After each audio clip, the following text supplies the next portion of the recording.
My name's Dave Crookes. I was born in Liverpool, but I've lived in York for about 40 something years now. I'm married with 4 grown-up children. I'm a semi-retired business analyst, 64 years old. I was born in Liverpool, 14th of February 1958. My parents were both extremely politically active. So my dad, I would say, was a Marxist. He was a member of the Labour Party. He was a member of Liverpool City Council. All his friends were also extreme left-wing members of the Labour Party. My mum, she was slightly less conventional in her views, but she was of a similar political persuasion. So I sort of grew up in that sort of hothouse of argument and debate about how things were. And when it came to belief in God, they didn't have any. They were very, very clear that they were atheists. And in fact, in later life, I took my mum to the church I went to, and she shook hands with the minister at the door and said, "Good morning, I'm an atheist." And that was her introduction to church. But very strangely, I always knew that there was a God. From the earliest age I can possibly imagine. And I would argue and debate with my parents on the subject, even though I was like 5 years old and they were old and knew exactly what they thought. So really that was my background. I understood that there was a God. I couldn't conceive of the world coming into existence if God wasn't there. I had no interest or understanding about Jesus at all. The only thing I knew was that the world was made by God. There were 3 things that really influenced me strongly, or had a big result later on. The first thing was that my mum had gone to a Quaker school, and so she had a social connection with a lot of Quakers. And by one means or another, a book came into my possession, which was a set of experiences that the early Quakers, who lived about 400 years ago, had. And it was reading that book that changed my life. The second thing that started to move me was actually coming away to university in York. That was a huge change. And the third was that when I came to York, a friend of mine from school went to, I don't even know which, I think it was London, university in London, and he became a Christian almost immediately. And it was his influence on me that set the ball rolling. I went out for a drink in a pub with this guy who had become a Christian. And all the way home, which was probably about 2-mile walk, he explained to me what Christians believed. So he gave me the basic message, which was, I was a sinner, Jesus died for me, God brought him back to life. So I heard all of these things. I didn't like it at all. So I listened, as far as I can remember, I listened to him all the way home, and then at the end told him I thought he was talking a load of rubbish. And it was completely wrong and, didn't make any sense at all. And this guy was very wise because he never spoke to me again about Jesus. He just went quiet and started praying for me. And so I just found myself becoming terribly interested in the early Quakers. And I read this book, it's only really the first chapter of the book that made the difference. And this was all these people talking about the experiences of God that they had. And I thought, it's a very obvious question, what's the difference between them and me? And it was obvious they were talking about Jesus all the time. And I didn't believe in Jesus. And I thought, well, that's the only explanation I've got for the fact that they have these experiences of God and I have nothing. So I thought, right, that's the answer. I start believing in Jesus. And there was a hill opposite where I was staying. and it was the evening time, and I was completely on my own. And I decided I'm going to walk up this hill and I'm going to sit down at the top, and God is going to do something. And I didn't have any idea what it was. Well, if looking back, I think I was expecting some sort of a technical vision or something. So that had, something dramatic. So I climbed the top of the hill, sat down, and I prayed, and I said, "Okay, God, please do something." And nothing, zero. And I sat there for 10 minutes, and I thought nothing's going to happen. And I walked back down the hill. And when I got down to the bottom of the hill, God did speak to me. And it was the most, it seemed the most ordinary experience I've ever had. I heard an ordinary male voice say to me, "Which thing do you value most in all the world?" That was the question. And just seemed perfectly natural. I answered, "My stereo system," which seems odd, but I didn't have many possessions. I'd spent a whole university term saving up for this thing. And of all the things I possessed, it certainly was the most valuable. So I said, "My stereo system." And the answer came back, "We'll give it away then." And I realised immediately what was being said was, okay, God has to be at the top of the list of priorities. If you've got something higher, it's got to go. The only way is for God to be. I understood the parable, the metaphor that I was getting. And I thought, isn't it interesting that God always tells you to do something that you can't do, that's too difficult? But then I thought, well, I won't get any further unless I do what I'm told. So in the end, I gave it to my parents. And that caused riot. Well, riot is probably too strong a word, but massive arguments in our house because they'd seen me save up for this thing. So now I'd like to give it to you. Well, why? Well, because God told me to.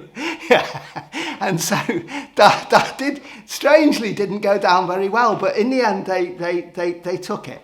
Quite quickly, things went downhill very fast in my life.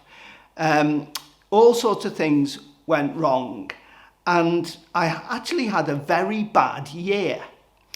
And I'd witnessed, even before this, I'd seen certain things that had obviously gone in and done me a lot of damage. And so I found that I was permanently terrified of what lay around the next corner. And it got worse and worse and worse to the point where for significant periods of time I wasn't sleeping and I wasn't eating, beyond little bit. And I had this feeling of terror that just went round with me everywhere. And if you ask me now, I think that was a spiritual thing. It was a big major problem that I had. So in the end, after a year of this, I went back to the guy who had originally spoken to me on the walk back from the pub. And we opened our Bibles and started reading the first letter of John, which is at the end of the Bible. And within 5 minutes of starting to talk to this guy, I knew what the problem was. And the problem was, I thought I was a Christian, but I had never taken the decision to let Jesus be in charge. So if you like, what I had done with my stereo system, I had not been prepared to do with my life. So I'm not prepared to say, God, you're the boss. I do what you say, you're in charge. And I realised I absolutely had to make that decision. Well, two things. I had to make that decision. I absolutely didn't want to. I really did not want to put somebody else in charge of my life. I can't explain too strongly, but this is not what I wanted to do. So I went for a walk, a place called Otterspool Promenade, and I walked probably 3 miles in one direction, 3 miles in the other direction, with, I suppose, wrestling with three things. The first thing was I had to give Jesus control. The second was I didn't want to. And the third was it's going to get worse until I do. And so I walked backwards and forwards. And at the end, I finally made the choice to let Jesus have control of my life. And as far as I can remember, the words that I uttered to bring me into the kingdom of God, out of darkness into light, all those things were, oh, all right then. And I was in.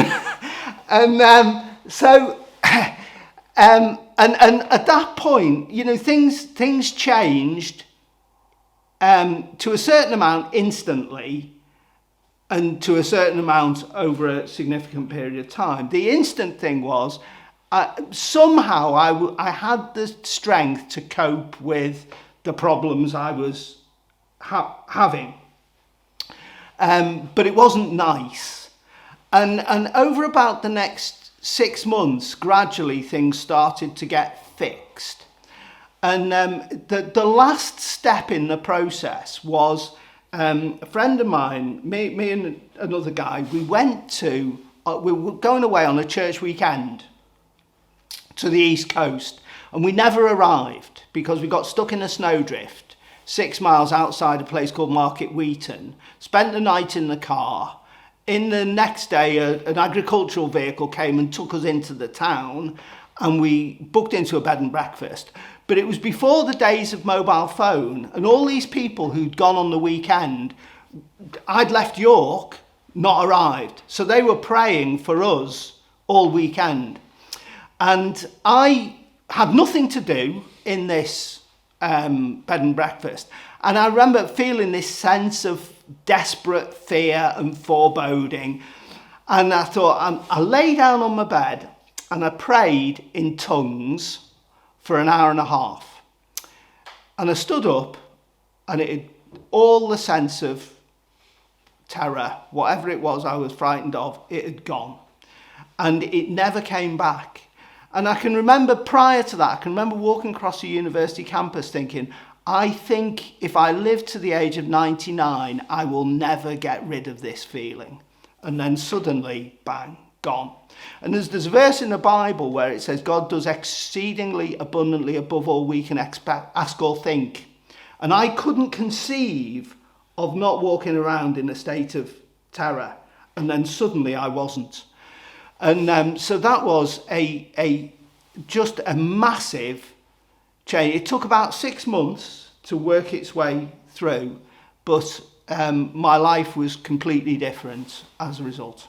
In the early days of being a Christian, one of the most influential things, or probably the most influential thing that happened to me was I just happened to bump into a church where they were seeing amazing things happen. A friend of mine at the university happened to go to this church. I asked him, can I come to church with you? I went to church and walked into an experience I have never, I wouldn't have thought it existed, really. The sense of God's presence in those meetings was absolutely overpowering. And they were very odd.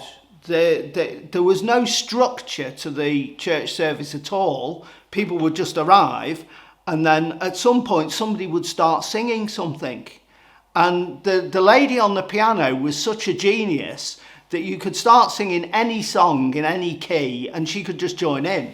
And she would sort of call over her shoulder to the guy on the guitar, it's E flat major or whatever it is, and they'd just play along with you. The most profound thing, there was a period in that church that I would say lasted for 2 years.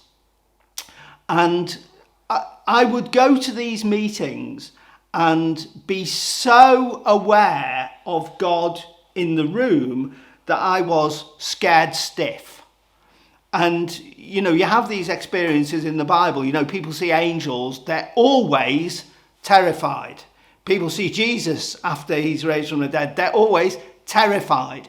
And, having been in that environment, I just know you come into God's presence and you can't help yourself but have this profound sense of fear.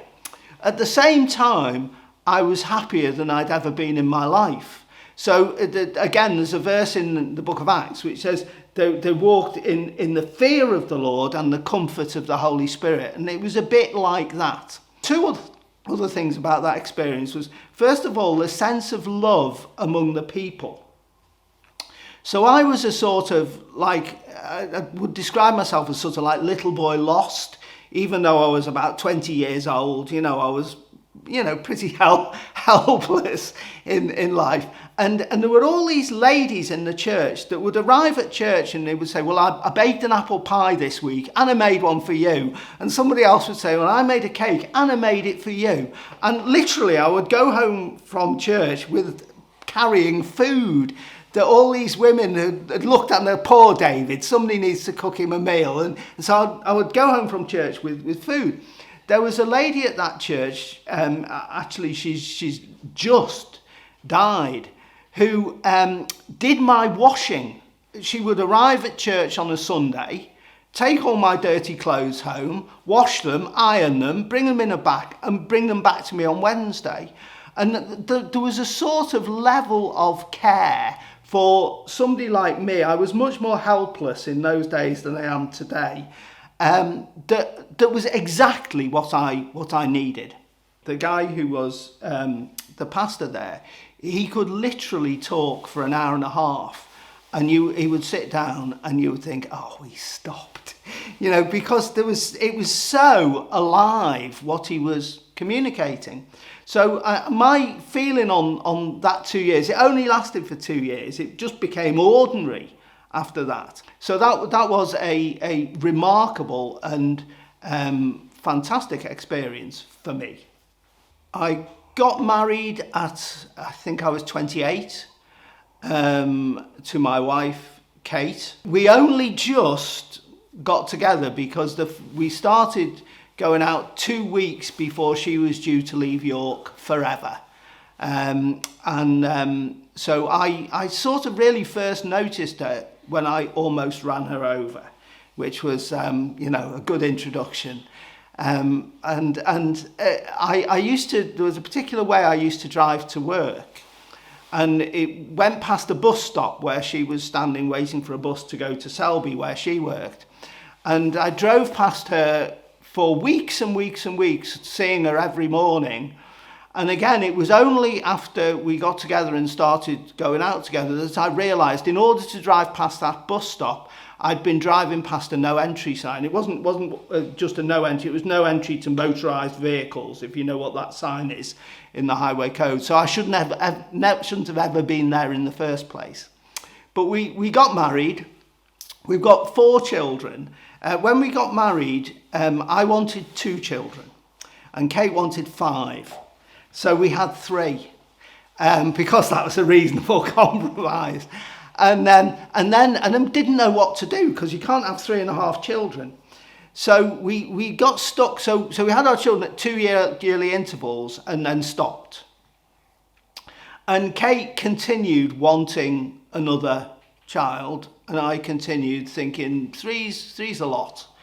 And then at the end, maybe 4 years later, she's still wanting another child. And I thought, well, it's just not fair. If God hasn't taken the desire away, we need to have another child. So I told her, I think we probably should go for another child. And she flipped. She said, it's too late. We've missed our chance. That's it. And so we just didn't know what to do. So in the end, I said to her, we are going to church this morning and God is going to tell us whether to have another child. And so we went to church, and within 10 seconds of getting in there, I would sit down. She came to me all smiley. And she walked into church, and a man walked up to her and said, hey, I had a dream last night about a family with 3 children who had a 4th. And so, she said, you can't do anything about that. So I went to see him afterwards, and he said, well, not sure it was you, because this family, there was a big gap between the 3rd child and the 4th, and the 4th one was a surprise. So I remember travelling to work with a friend of mine and saying to him, I think God has told us we're going to have another child. I think he's told us it's going to be... It's going to be a late surprise. I remember Kate going into work and somebody calling to her across the playground and said, hey, I had a dream about you last night. You're going to have another baby. And 2 days later, she discovered she was pregnant with Jonathan. So it's a very nice story because we know God wanted him. And so there we are. So we've got 4 children, all grown up, all at work. 3 of them left home, 1 still living with us, but working in York. Just in summary, to kind of explain the whole picture and what I think God is doing in my life, I'd like to share just one more experience. It may sound like I'm having, this is just all these experiences. It's not quite like that. They happen rarely. But on this occasion, I was sitting in a tent. I was away at a particular camp. I was sitting in a tent and I was reading the Gospel of Mark. And I was reading the bit where Jesus is saying, I'm going up to Jerusalem, I'm going to be crucified, and 3 days later I'm going to come back from the dead. And I'm sitting there just reading that, and it seemed very obvious the disciples just weren't listening properly. They weren't hearing it. They weren't responding the right way. It just, something was wrong. And I felt like God started speaking to me. And he said, look, the reason why I wanted them to know what was going to happen was because this was the most important thing in my life. And they were my friends. And I wanted them to know what was the most important thing for me. And the reason why they couldn't hear me was because their brains were so full of all the other ideas that they had of their own. So there wasn't room for what I was saying. And I felt God then spoke to me. He said, listen, David, I want you to be my friend. And there's a whole concept in the Bible of people who were friends of God. But it's a really kind of important moment in my life. Anyway, my back is leaning against a metal tent pole. And I saw a flash of lightning outside the tent and felt a buzz down my back at the same time. And I thought, hey, I've just been struck by lightning. And I think what had happened was it obviously hit the grass somewhere near the tent and I was getting a bit of a discharge. But I went and told everybody, I've just been struck by lightning, I've just been struck by lightning, I've just been struck by lightning. And halfway round telling all these people that I'd just been struck by lightning, I realised that God had actually said something very important in my life. And immediately afterwards, an attempt was made to take it away from me and distract me completely. So I went back into the tent and finished reading the Bible, and that's why that memory is still really fresh in my mind today. But over the years, there's particular ways that has played out in my life. And one of the ways is a bit strange, and it's this: over the years, every now and then, I feel like God has revealed something to me in the Bible. So there's a particular part of the Bible, for reasons I don't understand, this becomes terribly important. I understand it all very well. And it was about 5 years ago, I was reading through the book of Revelation and suddenly realised, hang on, I can understand all this. Because of all these other things I've heard over the years, one after another. I didn't connect them all at all. But now suddenly they all sort of come together and I can understand what I'm reading. And you sort of think that's very interesting. And so the overall scheme, if you like, that God has for my life is to gradually show me things that are important to him. And that, in my opinion, is the biblical definition of friendship. So that's the journey I'm on. And all the experiences, whatever they may be, add up to that journey. And that's my real life story.